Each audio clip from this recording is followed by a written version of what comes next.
Om Swastiastu. Om Swastiastu. Pemirsa, selamat berjumpa dalam acara perbincangan kita, dan kita hari ini luar biasa berada di salah satu tempat di kawasan Sanur, dan kita akan berbincang dengan Bapak Dr. Wawan Purwanto, ya, selaku Deputi 7 BIN Badan Intelijen Negara. Kenapa kita bicara soal ini? Karena kita ingin tahu bagaimana sesungguhnya kondisi Indonesia di masa pandemi COVID ini, dan bagaimana ke depannya kaitkan dengan kondisi pariwisata khususnya yang ada di Bali. Kita tahu persis bahwa pemerintah Provinsi Bali rencananya membuka kawasan pariwisata internasional tanggal 11 September, namun karena ada beberapa pertimbangan tentu ini belum bisa dilaksanakan pada hari ini. Untuk itu kita akan sapa beliau, Bapak Dr. Wawan Hari Purwanto. Om Swastiastu, Assalamualaikum. Waalaikumsalam. Sehat Pak ya? Alhamdulillah. Luar biasa. Ngomong-ngomong Bapak di Bali ini dalam rangka tugas Pak ya? Ya, betul. Berapa hari Pak di Bali rencana? 4 hari, Pak. 4 hari ya? Ya. Baik. Kalau kita bicara soal Pak Wawan ini, kita bicara BIN. Orang Betul. kan mikir pasti kalau BIN ini ada sumber-sumber informasi yang penting ini Pak. Ya. Salah satunya mungkin soal kondisi pandemi COVID ini. Ya. Sesungguhnya bagaimana sih soal COVID ini Pak? Sehingga masyarakat betul-betul dapat informasi yang seimbang dan benar. Katanya ada yang bilang konspirasi, ada yang bilang ada yang tidak nyata dan sebagainya. Mungkin Pak bisa menjelaskan Pak? Ya. Ya, jelas ini bukan konspirasi. Yang jelas ini merupakan ya ujian bersama dari seluruh dunia, di mana kita juga tidak sendirian, dan tentu saja ini menjadi PR kita untuk antisipasi dan melakukan langkah-langkah supaya bisa secepatnya terjaga dan terkendali. Oleh karenanya perlu ada satu sikap di mana ada taat azas terhadap apa yang kita namakan protokol kesehatan itu. Dan kita memang sebagian di antara saudara kita banyak yang sudah disiplin, banyak juga yang masih slordoh. Oleh karenanya kita selalu akan berikan literasi publik supaya publik makin tercerahkan, termasuk di sela-sela pilkada ini tampak sejumlah wilayah juga menunjukkan kondisi merah. Oleh karenanya perlu penanganan khusus untuk daerah itu supaya tidak menjadi klaster baru. Dan ini semua perlu langkah bersama, tidak bisa sendirian. Dan kita semua juga bersama dengan tokoh agama, tokoh masyarakat, dengan Pemda, dengan Kementerian Kesehatan, kemudian dengan universitas, serta juga para peneliti, dokter, para punggawa kesehatan, pakar-pakar virologi, lab, dan semuanya ini kita curahkan untuk bagaimana mengatasi. Nah, BIN sebagai penanggung jawab terdepan untuk masalah keamanan, kita tampil untuk bagaimana kita bisa tanggulangi ini sesuai dengan perintah Presiden. Kita berkewajiban untuk melindungi segenap bangsa dan seluruh tumpah darah Indonesia dan menjaga keselamatan rakyat. Oleh karenanya di era pandemi ini kita dapat tugas yang sangat signifikan untuk bagaimana bisa kita segera terentaskan gitu. Sebetulnya kalau pertanyaan masyarakat yang umum selama kita hampir 6 bulan ini himbauan untuk diam di rumah, bagaimana kondisi Indonesia sesungguhnya Pak? Kan ada yang berpikir kita akan menuju ke resesi, kita akan begini, akan begini. Kalau informasi yang valid itu seperti apa sebetulnya? Ya, memang kita sadari kita mengalami minus ya 5,32 kemarin. Tapi sekarang sudah mulai beranjak naik, dan kita memang berharap nanti akhirnya tumbuh menjadi plus lagi. Hanya ini perlu satu effort yang cukup besar ya dari seluruh elemen yang ada, apalagi terkait dari sektor pariwisata seperti yang terjadi di Bali misalnya. Ini penyumbang 9,7 triliun per bulan, triliun rupiah. Ini karena dengan adanya COVID ini maka terjadi kontraksi, dan ini kedodoran dari situ, maka BIN tampil untuk bagaimana menyelamatkan sektor pariwisata ini dengan tetap memegang teguh protokol kesehatan. Kita sadari mulai dari domestik dulu. Setelah domestik nanti bisa teratasi, kemudian obatnya bisa ketemukan, vaksinnya juga kita ketemukan, baru nanti masyarakat tersehatkan, baru internasional. Tapi sekarang ini kita mulai dengan pola-pola di mana daerah-daerah zona merah kita akan intensif masuk dengan rapid test maupun juga PCR, dan selanjutnya kita juga lakukan kerjasama lanjutan upaya untuk menekan angka-angkanya gitu. Pertanyaan masyarakat kadang-kala kan begini Pak, ketika BIN itu sesungguhnya kan orang berpikir di belakang layar, Betul. dalam kondisi keamanan dan sebagainya. Sekarang kok BIN tampil, berarti orang berpikir ini kondisinya berarti sudah sangat gawat sekali ini. Ya. Kalau harus BIN harus tampil dan memberikan informasi kepada masyarakat, apa tanggapan Bapak? BIN tampil itu pada waktu COVID pertama di Wuhan, memang kita kebingungan waktu itu. Kemudian saya menemui Menkes, cuman Menkes sedang dipanggil Presiden, akhirnya saya ketemu bagian wabah, yaitu Dr. Budi. Setelah ketemu di sana, dan kami sepakat untuk ketemu Pak Doni Munardo, Kepala BNPB. Kemudian kami bertiga menyepakati untuk membuat undangan rapat besok paginya. Sampai malam kita persiapkan. Akhirnya pagi itu kita mengumpulkan kementerian lembaga terkait, termasuk swasta yang pendukung. Nah di situ langsung kami melakukan penutupan di 135 perbatasan, baik darat, laut maupun udara. Karena BIN punya unit yang namanya Nubika, nuklir, biologi, kimia, kita pasang alat itu di perbatasan-perbatasan dengan pintu masuk negara luar, antara lain karena ini adalah mengandung masalah unsur biologi, serangan biologi, maka kita pasang di situ. Nah, kemudian kementerian tadi berupaya untuk mendapatkan obat, peralatan, APD dan berbagai negara karena kita kosong. Ternyata negara-negara itu melakukan lockdown, jadi tidak bisa gerak juga. Nah, sementara BIN yang punya perwakilan di negara-negara di dunia ini. Nah, BIN akhirnya ditugaskan masuk ke sana, mencari alat-alat, mencari obat yang bisa, ternyata obat juga susah karena belum ketemu obatnya, bahan baku dan sebagainya kita itu, dan kebetulan kalaupun misalnya nemu, angkutannya kan nggak bisa. Nah, BIN punya jalur untuk angkutan. Artinya memang pelibatan BIN ini sesungguhnya memang dari awal sudah dilakukan oleh pemerintah ya. Karena kondisinya seperti itu. Dan memang BIN ini punya jaringan-jaringan seperti itu. Betul. Baik Pak Wawan, kita tinggal dulu sejenak. Dan pemirsa, kami akan kembali nanti setelah pariwara berikut ini.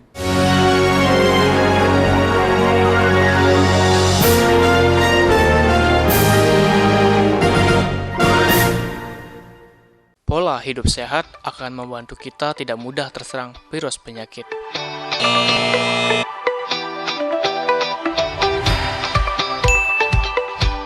Pakailah masker secara benar. Cucilah tangan dengan bersih dan cara yang benar.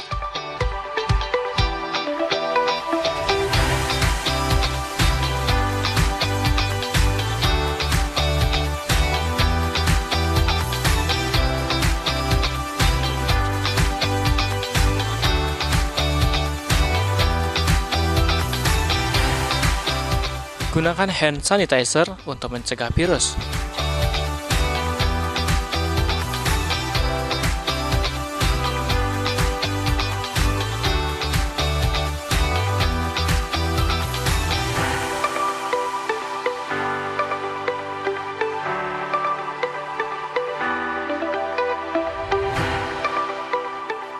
Hindari kerumunan banyak orang dan selalu menjaga jarak.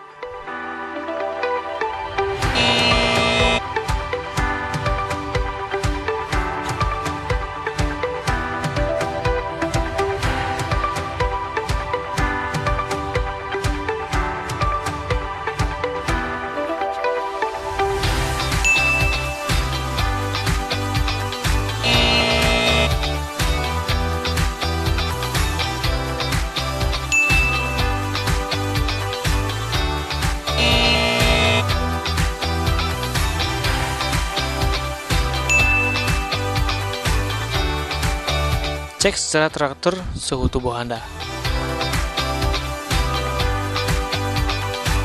Makan makanan yang bergizi dan berolahraga teratur dan proporsional.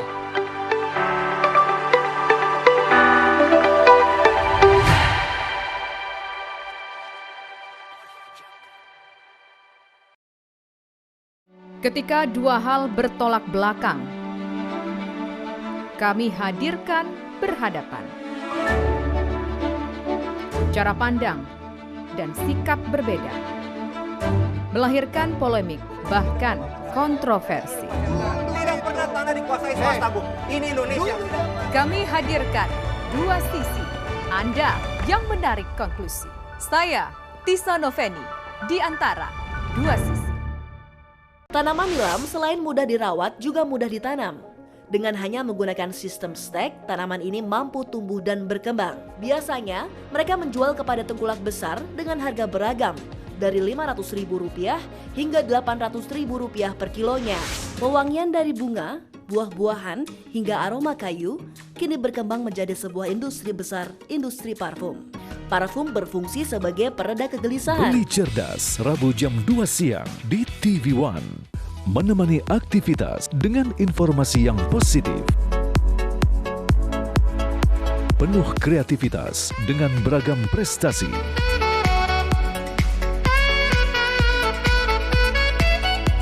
Membuka wawasan penuh inovasi.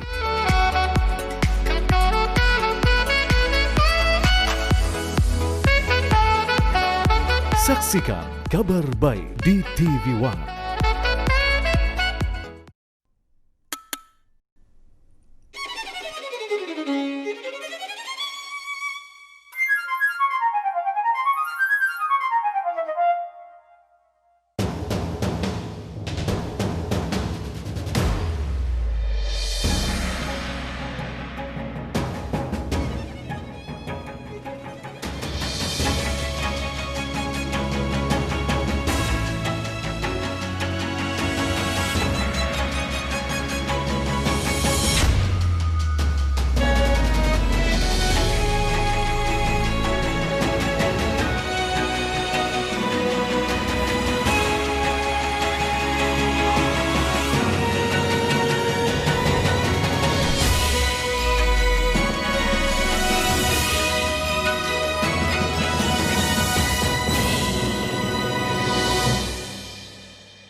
Memburu para pelaku tindak pidana.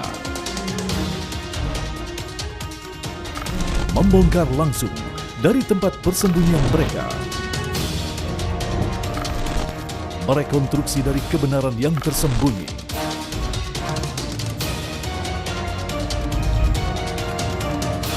Saksikan Buru Sergap hanya di TV One.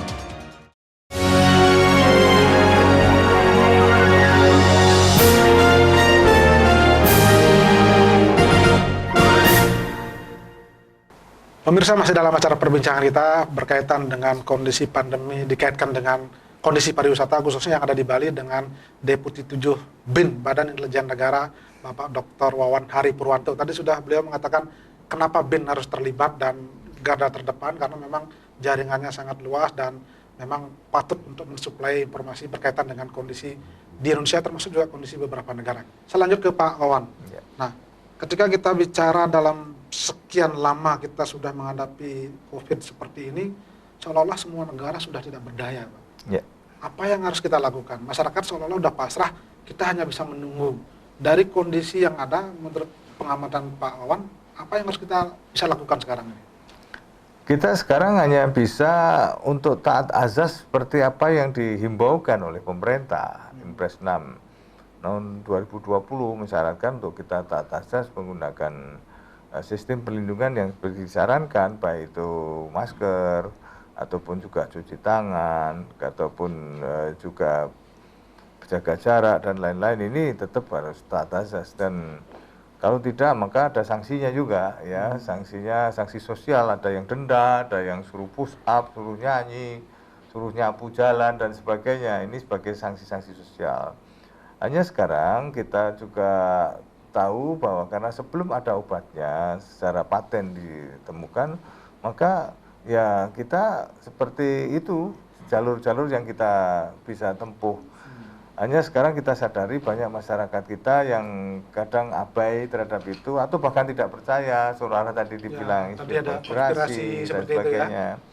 Tapi mungkin mereka karena belum pernah lihat langsung ya, sehingga belum pernah lihat yang sakratul maut misalnya. Tapi jangan sampai lah lihat. Kemudian atau bahkan belum merasakan. Tapi ini supaya tidak sampai ke arah situ, kita tetap berdisiplin diri, kita tetap bagaimana bersama-sama kita mengamankan lingkungan masing-masing. Jangan sampai ada klaster-klaster baru, baik itu di lingkungan keluarga, di lingkungan-lingkungan masyarakat terdekat, ataupun di perkantoran, ataupun di sekolah. Apalagi di ruang-ruang tertutup yang mengandalkan AC. Ini sangat juga dianjurkan untuk sesekali itu dibuka ruangan itu sehingga udara dari luar bisa masuk. Ya, ya. Kalau kita bicara soal kondisi pandemi kan boleh dikatakan terus meningkat, bahkan sampai kondisi ini kita juga belum bisa menentukan kapan akan berakhirnya. Sisi lain kan kemampuan masyarakat, kemampuan pemerintah kan terbatas dari sisi pendanaan, dari sisi pemasukan. Bagaimana kira-kira pemerintah bisa bergerak untuk meyakinkan masyarakat bahwa kita akan tetap mampu survive? Ya, memang kita sadari bahwa banyak anggaran-anggaran kita yang lantas digunakan untuk penanganan COVID, sehingga banyak program-program yang akhirnya terpotong oleh itu. Tapi ini memang karena menjadi skala prioritas. Tatkala pandemi ini belum teratasi, maka sektor lain juga tidak bisa maksimal. Oleh karenanya selalu kita dorong penanganan ini menjadi salah satu yang menjadi perhatian dari kita semua. Nah, kemampuan pemerintah juga berupaya untuk memberikan santunan, dalam hal ini BLT ya, bantuan langsung tunai, baik pada masyarakat biasa maupun para pekerja yang gajinya 5 juta ke bawah. Nah, hanya memang ini sifatnya bantuan, artinya penolong sementara, meskipun tidak bisa mengcover dari seluruh kebutuhan, setidaknya meringankan. Tapi upaya ini tentu akan dibarengi dengan upaya-upaya bagaimana ada stimulus-stimulus ekonomi supaya ada pergerakan, termasuk juga di sektor pariwisata. Apalagi pariwisata ini ternyata menjadi salah satu primadona untuk bisa menggait devisa dan penyumbang pajak yang signifikan. Oleh karenanya kami hadir di Bali ini juga dalam rangka untuk mendorong percepatan bagaimana masyarakat ini tumbuh dan berkembang dengan struggle tinggi dan tetap disiplin untuk taat azas, bagaimana protokol kesehatan itu dijaga. Dan kita daerah zona-zona merah segera kita masuk untuk kita atasi dengan speed yang tinggi supaya bisa lantas menekan laju pergerakan jumlah yang terinfeksi. Ini menjadi prioritas kenapa Badan Intelijen Negara turun. Badan Intelijen Negara menjadi representasi kehadiran negara di wilayah Kalau di Bali ini, sendiri, nah kita kembali sekarang bicara ke Bali, pengamatan Pak Wawan sendiri seperti apa? Kan saya lihat peningkatannya sekarang ini luar biasa, penderita COVID seperti itu. Apa pandangan Pak Wawan terkait dengan kondisi Bali? Justru ini maka kita terus melakukan langkah-langkah. Kita juga berencana untuk membantu dari sisi rapid test maupun swab ya, seperti yang kita lakukan di provinsi-provinsi lain yang masuki pada kategori zona merah. Dan kerjasama dengan Pemda, kemudian juga dengan rumah sakit terdekat, serta juga dengan tokoh-tokoh agama, tokoh masyarakat, termasuk media. Nah, ini menjadi salah satu penentu, terutama terkait dengan berita hoax yang ini kan harus ditepis ya, supaya masyarakat tetap bagaimana bisa terdrive secara baik, tidak lantas termakan oleh isu-isu yang tidak bisa dipertanggungjawabkan. Nah, kita bergerak juga dengan stimulus-stimulus yang ada, meskipun di sana sini juga mesti harus ada evaluasi. Maka kita turun ini supaya kita memperoleh input, output, dan feedback. Jadi semuanya ini kita upayakan supaya ada suatu progres dan percepatan. Supaya Bali ini, terutama zona-zona yang masuk kategori merah di 4 wilayah yang sedang mengalami pilkadanya 6, tapi 4 ini merah, ini bisa cepat untuk bisa tertanggulangi. Sehingga ada kenyamanan ketika wisata domestik yang ini hadir di situ, dan diupayakan dengan edukasi yang cukup nanti tetap protokol kesehatan bisa dilakukan secara maksimal gitu. Baik Pak Wawan, kita hentikan sejenak dulu ya. Dan pemirsa, kami akan kembali nanti setelah pariwara berikut ini.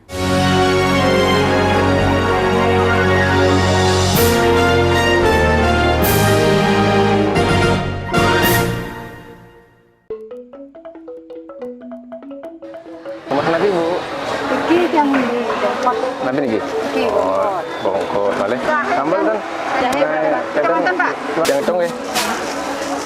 Nah, berapa sampean? Pak, ampunan uang plastik, Pak. Oh, kan? Yang ampun nggak boleh tas. Oh, pun masih Bu. Iya. Gimana Yang hitung ya.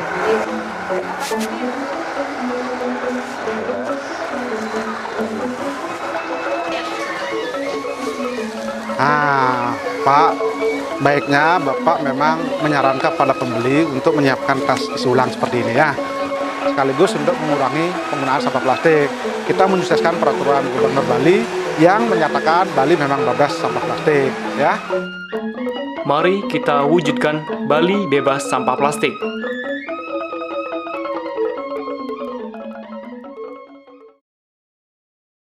Setiap masa melahirkan banyak peristiwa. Bung Karno penolak musik-musik barat. Disinilah Benyamin menemukan musik-musik gambang kromong dan memodernisirnya dan mulai menyanyikannya. Misalkan salah nih 10 kali take ya, itu bisa beda-beda loh kata-katanya.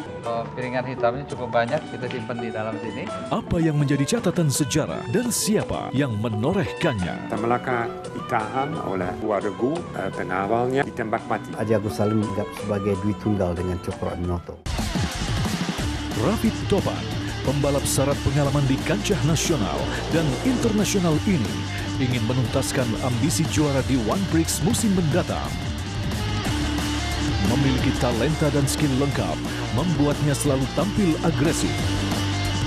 Mampukah Rafid Topan mewujudkan mimpinya merebut gelar juara nasional? One Prix 2020 segera di TV One.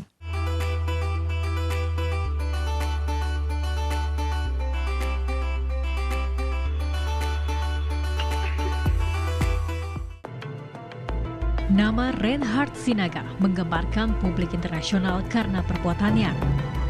Beragam kejahatan ada di sekitar kita dan mengharuskan kita untuk selalu waspada.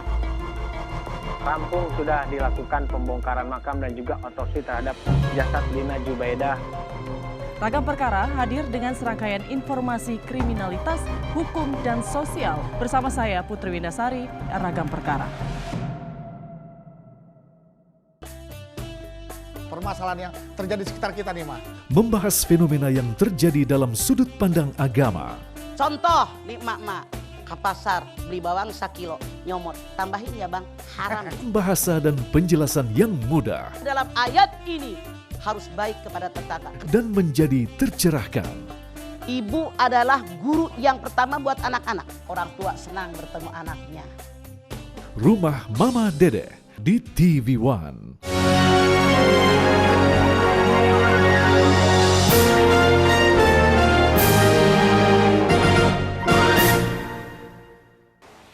Pemirsa, masih dalam acara perbincangan kita berkaitan dengan kondisi pandemi COVID dan dikaitkan dengan kondisi pariwisata di Bali, bagaimana kondisinya, karena kita akan bicara lanjut hari ini dengan Deputi 7 BIN Badan Intelijen Negara, Bapak Dr.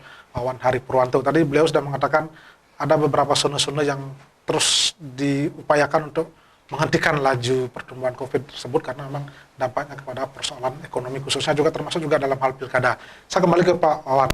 Kalau kaitkan dengan Bali, Bali kan menjadi daerah pariwisata, banyak turis asing yang datang dan sesungguhnya itulah masukan utama Bali. Nah, ketika kita berhenti dalam kondisi ini, tidak ada lagi turis yang datang, ekonomi kita di Bali tentu akan stagnan seperti itu. Apa yang bisa dilakukan dalam kondisi seperti ini, Pak? Ya, kita dengan stimulus yang ada berupaya untuk kembali menggeliatkan pariwisata di sini, dengan kita juga khususnya pariwisata di wilayah sendiri di Indonesia sehingga ada kunjungan dan ini memutar ya supaya bisa ada kehidupan baru. Artinya kedatangan ini akan memberikan nuansa baru meskipun tidak penuh seperti kondisi semula. Hanya sekarang kita mencoba bertahap dengan kreativitas baru dari masyarakat Bali, yaitu dia mencoba beralih kembali ke pertanian, perkebunan, ternak yang juga bisa diolah. Di samping terus mengembangkan peluang-peluang baru di wisata sambil menunggu adanya obat dan vaksin itu ditemukan. Apalagi kita lihat masyarakat Bali termasuk masyarakat Indonesia ini adalah masyarakat pejuang.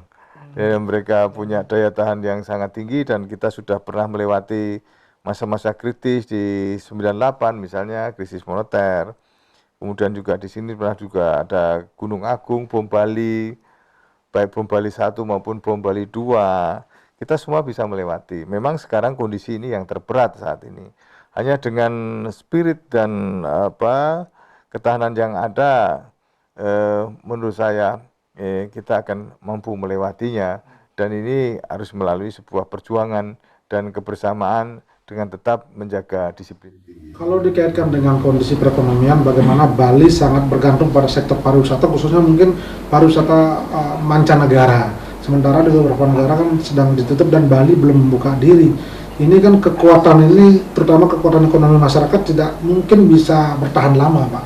Artinya dengan kekuatan lokal saja kadang-kadang dianggap tidak mampu, khususnya mungkin pemasukan atau PAD kita.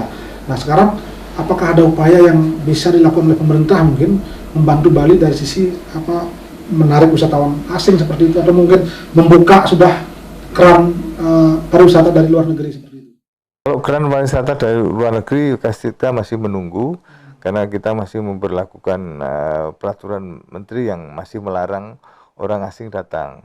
Kemudian juga negara-negara lain juga masih punya masalah terhadap COVID di negerinya, sehingga kehadiran wisatawan asing ini masih menunggu waktu yang tepat. Artinya boleh dikatakan kedatangan wisatawan asing bukan semata kebijakan pemerintah Provinsi Bali. Ya.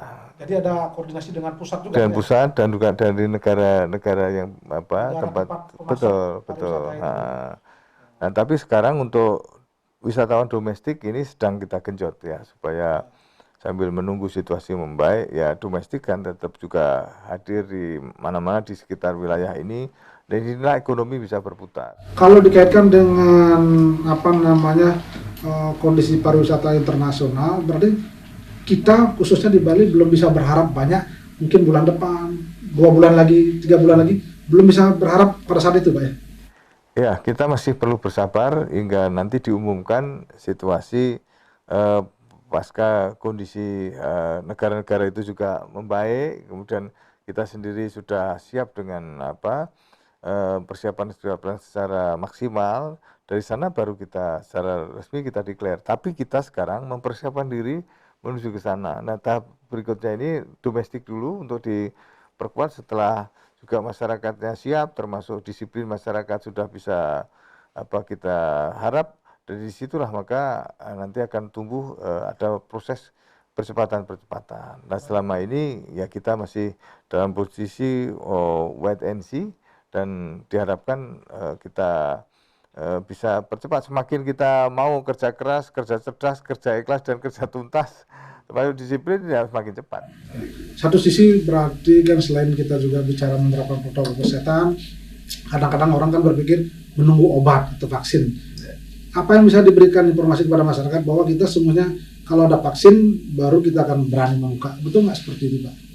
Ya sebetulnya memang selama sebelum ada vaksin kita menggunakan imunitas yang kita punya ya, baik itu dari sisi vitamin, buah-buahan maupun asupan gizi yang cukup ya, bawang putih ada yang pakai sambal bawang itu, atau sup ceker ayam yang bisa memperkuat postur maupun daya tahan dan lain-lain, itu secara tradisional dilakukan. Hanya kalau nanti ada vaksin memang bisa lebih cepat mempertahankan imunitas secara langsung, karena memang dimasukkan ke dalam tubuh. Tapi vaksin merah putih sekarang kan belum selesai, masih dalam proses pembuatan, diperkirakan awal tahun depan nanti baru ada titik terang. Demikian juga obat yang sekarang juga diupayakan BIN ya bersama UNER dan TNI AD, yang sekarang masih belum selesai di BP POM dari sisi uji klinis. Nah itu semuanya masih dalam proses menunggu. Nah selama ini ya kita menggunakan anjuran-anjuran pemerintah seperti disiplin diri tadi, cuci tangan dan kemudian masker maupun jaga jarak. Dan ini semuanya secara simultan kita lakukan dan kita memang diharapkan bersabar sampai vaksin maupun obatnya bisa tuntas gitu. Ketika kita meminta masyarakat bersabar, mengikuti aturan, imbauan, kemudian sebagai sisi lain kan mereka juga perlu suplai kebutuhan pangan. Itu mereka tidak hanya bisa mengatakan Pak sabar, tapi kebutuhan ekonomi mereka ini bagaimana caranya meyakinkan mereka? Memang kita memberikan stimulus, baik itu stimulus ekonomi untuk bisnis maupun juga untuk kebutuhan sehari-hari dari BLT. Ya meskipun ini belum bisa mengcover keseluruhan, akan tetapi setidaknya membantu dari roda kehidupan sampai nanti betul-betul kondisi membaik. Dan ya diharapkan kita semua juga peduli kepada lingkungan, terutama mereka yang punya rezeki lebih, kita juga mau berbagi. Dan ini sudah kita himbaukan di semua kalangan dan banyak juga yang sudah melakukan.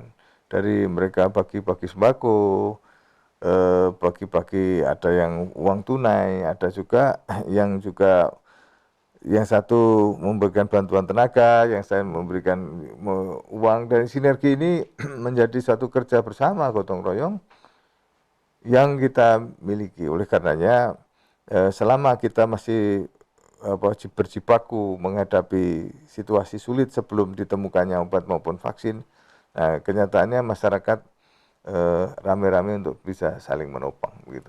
Baik Pak Wawan, kita hentikan dulu sejenak dan pemirsa, kami akan kembali nanti setelah pariwara berikut ini.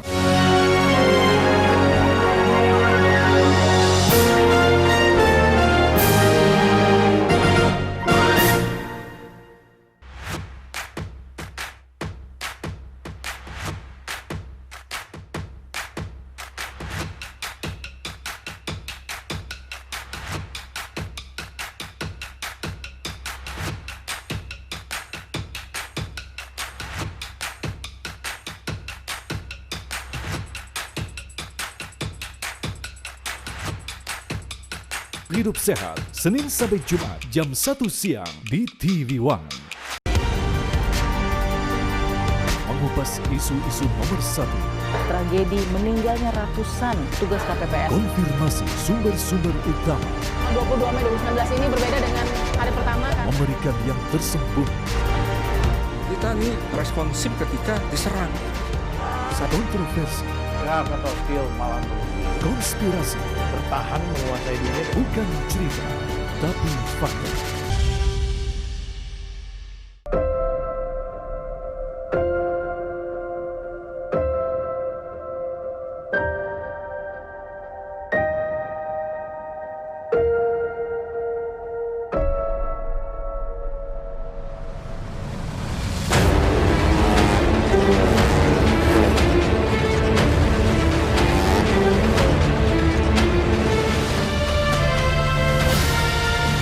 One Bricks Indonesia Motor Prix Championship membuka hari. Kami mengabarkan ragam peristiwa terkini dari berbagai penjuru negeri. Saya sudah standby di sini dari pukul 5 subuh. Mengulas dan membahas isu-isu yang mengguncang publik. Hadir sejumlah narasumber untuk membahas hal ini. Mau menggelar saja janjian, untuk apa dilakukan? Pertama begini, kita menghormati proses penegakan hukum. Mengabarkan bagaimana duduk permasalahan, modus apa sepak kabar terjang dari Indonesia Pagi di TV One. Selamat sore pemirsa, Anda menyaksikan Sorotan. Tidak ada yang namanya tawar-menawar mengenai kedaulatan. Lagi-lagi investasi abal-abal dibongkar polisi. Montir pesawat kini mengangkasa. Dan kami sangat senang kepada TNI Angkatan Udara ini.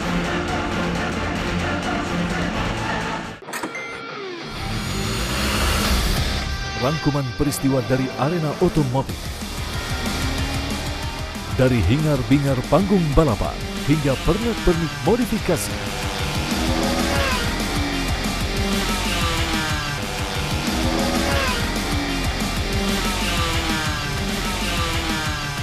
Semua ada di sini. Auto One di TV One.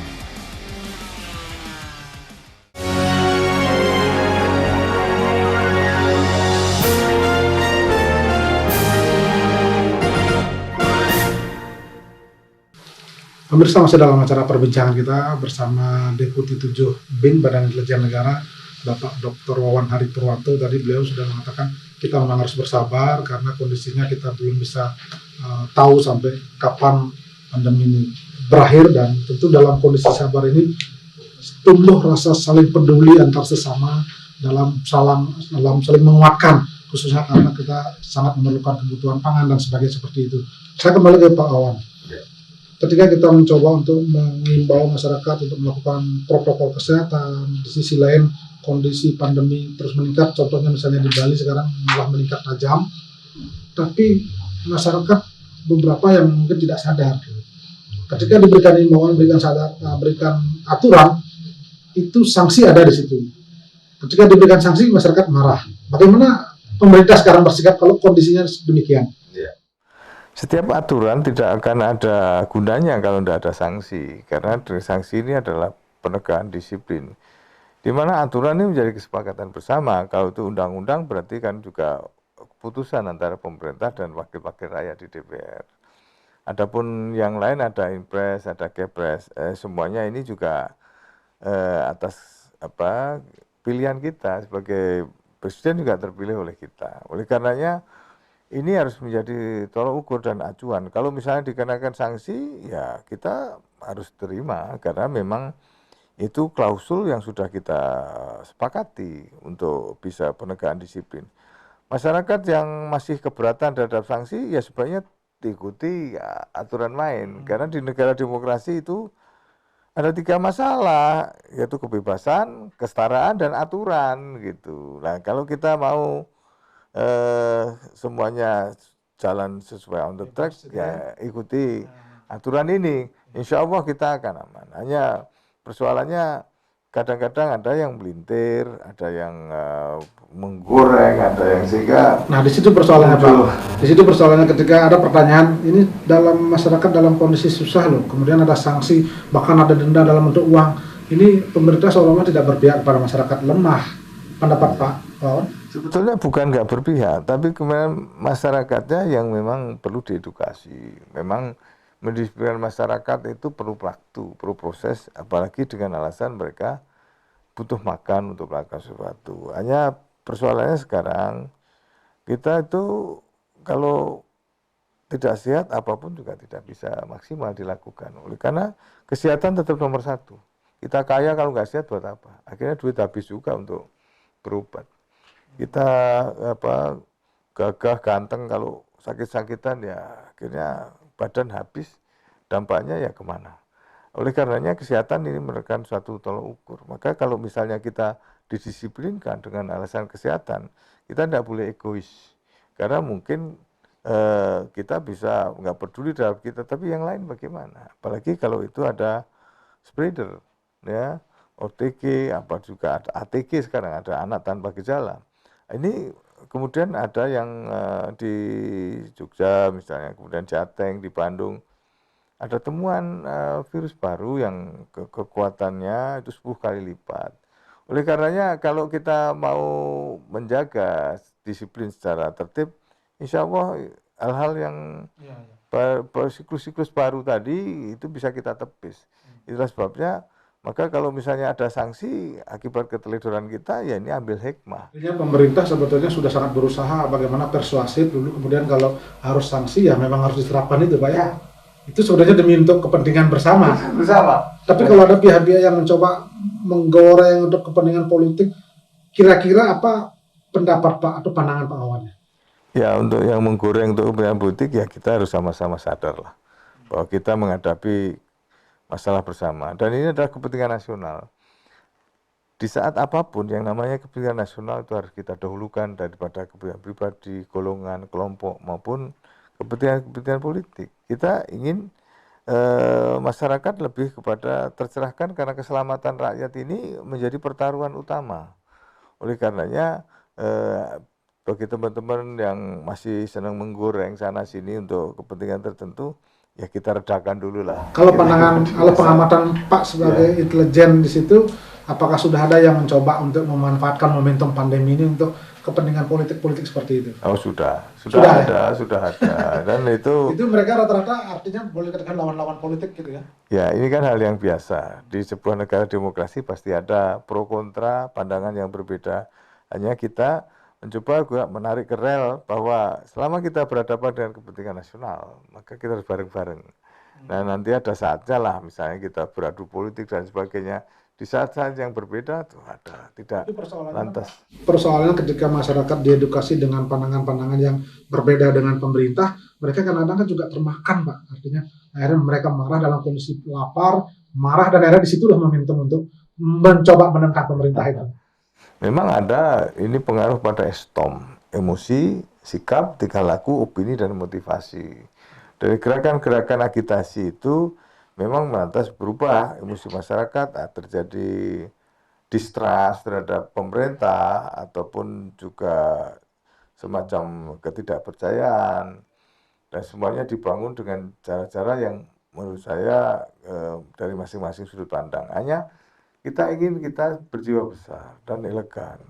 Kita bantulah masyarakat, pemerintah ini keluar dari COVID-19 yang sudah menghantam seluruh sendi-sendi dunia ini. Kalau kita mau bertarung ya boleh, tidak masalah. Nanti itu juga ada masanya kita ada bertarung, momentumnya.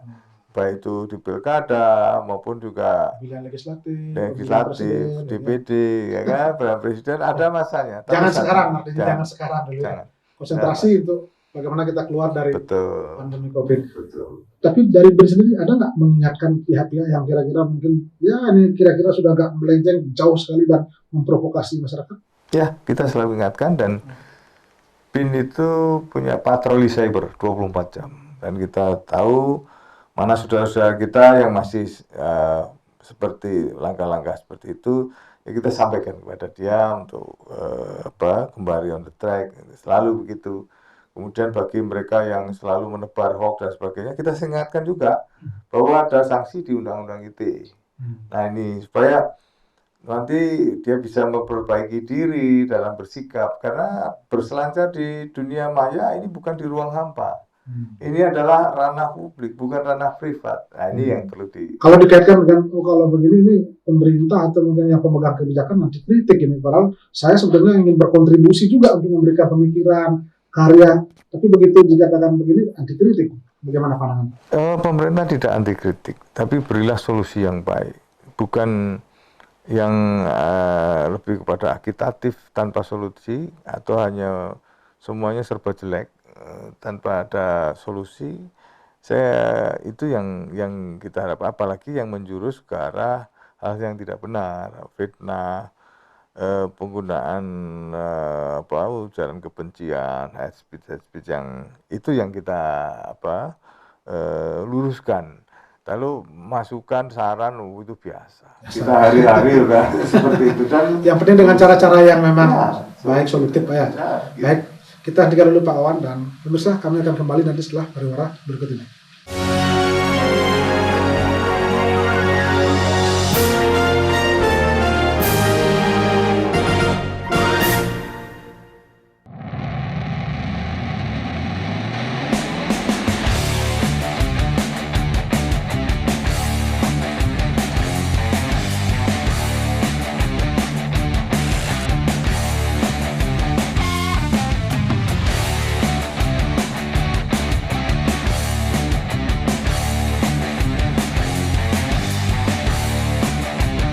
One Prix Indonesia Motor Prix Championship hanya di TV One. Tumpukan sampah plastik yang terdampar ini terbawa aliran sungai Cisadane dan memiliki kedalaman yang mencapai 1 hingga 3 meter dari dasar muara. Berapa banyak pemilik kendaraan mewah yang akhirnya mangkir sampai saat ini? Sekitar 1.140 kendaraan mewah yang belum melakukan pendaftaran ulang lagi. Secara nilai ya sekitar 25-30 miliar. Inilah saat-saat polisi membebaskan seorang ibu dan 2 anaknya yang disekap di rumahnya sendiri. Kabar pagi di TV One. Selamat siang pemirsa, saya Maria Keroda dan inilah Sidik Jari selengkapnya.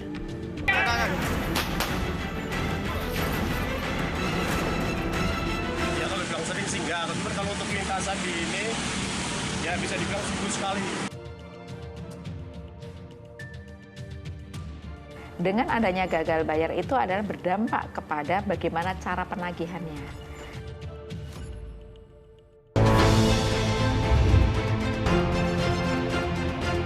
Menemani waktu siang Anda.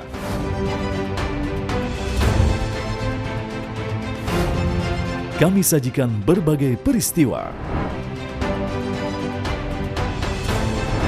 Lengkap dan terpercaya.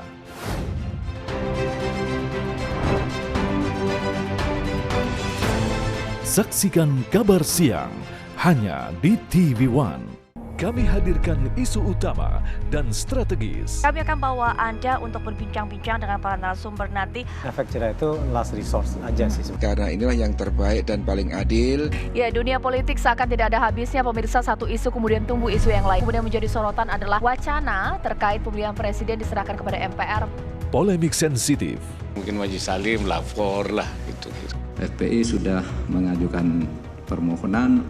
Apa kabar Indonesia Malam di TV One? Laga para petinju terbaik dunia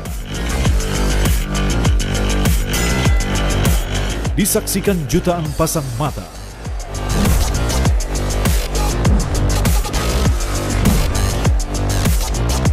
Menyajikan kelas pertandingan yang berbeda.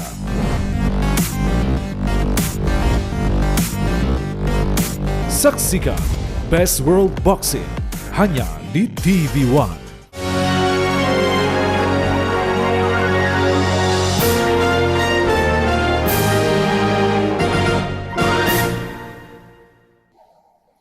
Pemirsa, masih dalam acara perbincangan kita berkaitan dengan kondisi pandemi COVID, dikaitkan dengan kondisi ekonomi, khususnya juga pariwisata di Bali dengan Deputi 7 BIN, Badan Intelijen Negara, Bapak Dr. Wawan Hari Purwanto. Tadi beliau sudah sangat tegas mengatakan agar jangan ada pihak-pihak yang mencoba untuk menggoreng kondisi ini untuk kepentingan-kepentingan tertentu, golongan dan pribadi. Tapi mari kita bersama-sama untuk membantu keluar dari krisis ini, dan kita memang ada saatnya nanti untuk bertarung dalam kondisi politik seperti ini. Saya kembali ke Pak Wawan. Kalau dikaitkan dengan kondisi di Bali juga mungkin nasional ada beberapa tahapan pilkada, Pak. Kita sekarang banyak yang berpikir kondisi pandemi COVID, orang konsentrasi ekonomi, konsentrasi masalah perut, tapi ini bicara soal pilkada, disuruh memilih politik, ini semacam ada kontradiktif ini, Pak. Bagaimana caranya meyakinkan masyarakat bahwa ini adalah hak politik juga, ini adalah juga kewajiban kita. Apa yang harus dilakukan?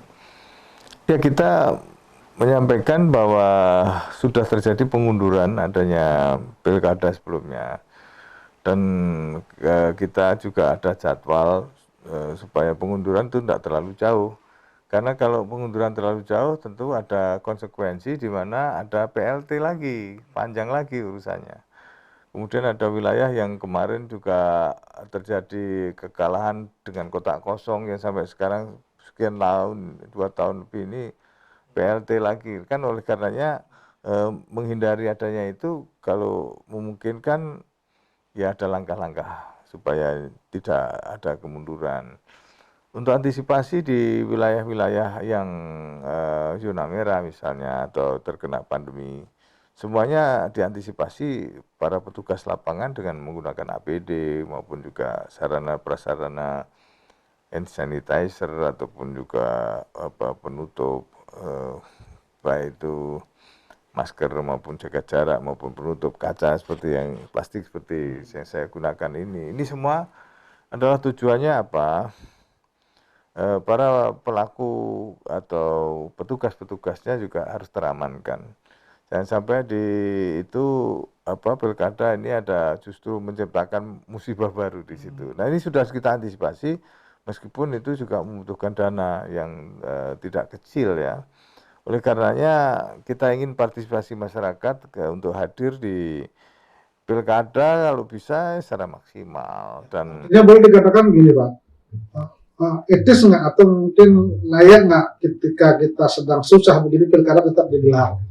Memang sebuah pilihan yang sulit setelah mengalami kemunduran. Kalau misalnya kita tahu kapan itu berakhir, mungkin bisa kita tetapkan kapan. Tapi ini kan masih terus bisa terjadi kemunduran atau jadi fluktuatif kejadian lah. Kalau secara matematis memang belum bisa diukur. Oleh karenanya sudah mundur ini diupayakan untuk tidak mundur lagi dengan asumsi bahwa memang kita belum tahu kapan ini akan berakhir. Apalagi lihat disiplin masyarakat yang banyak yang seloroh ini.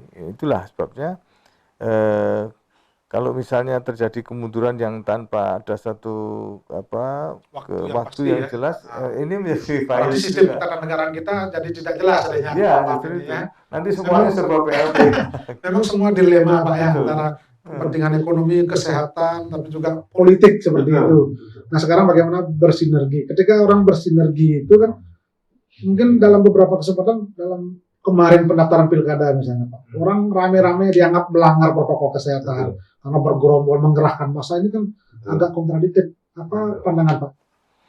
Ya memang kita harus menyuguhi contoh dan teladan yang baik, wabil khusus terhadap generasi muda maupun juga masyarakat umumnya, karena memang contoh dan teladan ini menjadi tolok ukur. Kalau kita menyampaikan sesuatu sementara kita sendirinya tidak melakukan, maka ini akan menjadi masalah. Hanya sekarang ya kita saling mengingatkan dari semua elemen yang ada, karena pada dasarnya manusia akan terkadang diberi lupa. Ya, orang kita mengimbau jangan bergerombol, tapi ketika pilkada bergerombol sekali Pak. Banyak yang menyesalkan seperti itu. Dan itu dilakukan oleh elit-elit politik lah seperti itu. Pak selaku mengingatkan mereka itu, para elit itu ya? Selalu kita ingatkan, baik lewat Twitter kita, kemudian patroli cyber kita, maupun himbauan lewat media seperti apa yang kita lakukan, maupun juga dari kawan-kawan juga lewat meme-meme yang ada ini, kemudian maupun di dalam berbagai kesempatan di rapat maupun webinar yang itu dilakukan, selalu ingatkan ini. Karena kalau tidak maka akhirnya ada yang mencoba ini menggampangkan atau tidak percaya dan sebagainya, dampak ya. Kalau terjadi kemunduran masalah juga. Sisi lain gini Pak, ketika kita orang partai politik, kemudian kalau tidak ada massa rasanya kok tidak pede Pak, tidak yakin ini pilkada tidak ada dukungan, kan itu semacam dilema di situ Pak. Ini masyarakat sendiri bagaimana sekarang perannya kalau kondisi begitu? Memang masyarakat kalaupun ada upaya-upaya pertemuan bisa lewat webinar ya, lewat Zoom, lewat apa, tidak secara langsung berkumpul. Dan sekarang itu Zoom juga bisa dalam jumlah yang besar untuk pertemuannya dan tetap terjaga jarak aman. Hanya memang untuk wilayah tertentu yang kadang-kadang blank spot terjadi, ini harus diakali oleh banyak cara.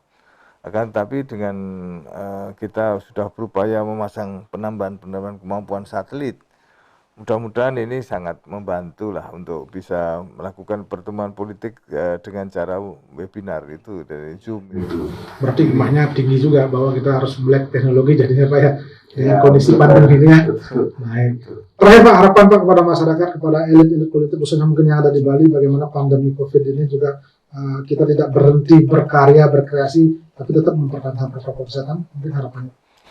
Ya, bangsa Indonesia adalah bangsa pejuang, termasuk bangsa Bali juga bangsa pejuang. Kita bukan bangsa pecundang, dan kita pasti perlahan tapi pasti akan memenangkan pertarungan ini, dan kita akan yakin bahwa badai pasti berlalu. Insya Allah kita akan kembali menjadi bangsa besar, bangsa yang diperhitungkan oleh kawan maupun lawan, dan Bali tetap akan menjadi ikon bukan hanya di Indonesia tapi ikon dunia. Niscaya kita akan raih kembali dengan penuh keyakinan, insya Allah. Baik, terima kasih Pak Wawan Ari Purwanto, luar biasa, mudah-mudahan bisa memberikan inspirasi sekaligus informasi kepada masyarakat bahwa kita harus sabar, kita harus yakin kita akan keluar dari krisis ini, dan pada intinya kita akan kembali hidup normal seperti biasa ya.